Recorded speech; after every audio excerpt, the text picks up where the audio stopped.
Sa mabuting balita ngayon, nag-alala ang mga alagad dahil iisa lamang ang kanilang dalang tinapay sa bangka habang si Jesus ay nagbabala sa lebadura ng mga Pariseo at ni Herodes. Ang kanilang isip ay nakatuon sa kakulangan ng pagkain kahit nakasama na nila si Jesus at nasaksihan ng pagpapakain sa libo-libong tao.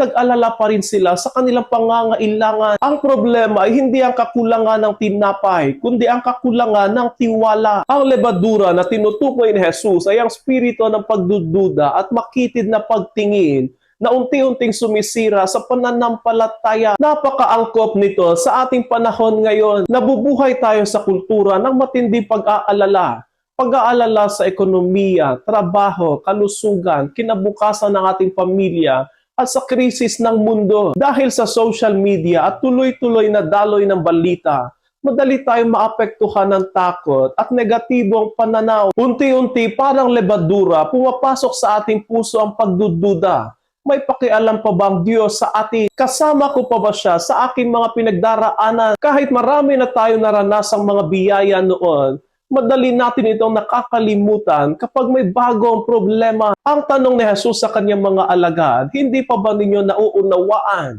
Ay siya ring tanong niya sa atin ngayon, nauunawaan ba natin na ang Diyos na nagpakain sa 5,000 ay siya rin Diyos na kasama natin sa ating kakulangan? Nauunawaan ba natin na ang kanyang presensya sa ating bangka ay mas mahalaga kaysa sa dami ng tinapay na dala natin? Ang tunay na problema sa ating panahon ngayon ay hindi kakulangan ng material na bagay, kundi kakulangan ng pananampalataya. Ang hamon sa atin ngayon ay bantayan ng ating mga puso laban sa lebadura ng pagdududa at labis na pag-aalala. Sa halip na hayaang lamunin tayo ng takot, alalahanin natin ang mga pagkakataong ang Diyos ay kumilos sa ating buhay. Ang Kristiyano ay hindi yaong walang problema, kundi yaong may tiwala sa gitna ng problema. Kung matuto tayo magtiwala at alalahanin ang katapatan ng Panginoon, mabubuhay tayo hindi sa takot, kundi sa pananampalataya, sapagkat hanggat kasama natin ang Panginoon sa bangka ng ating buhay,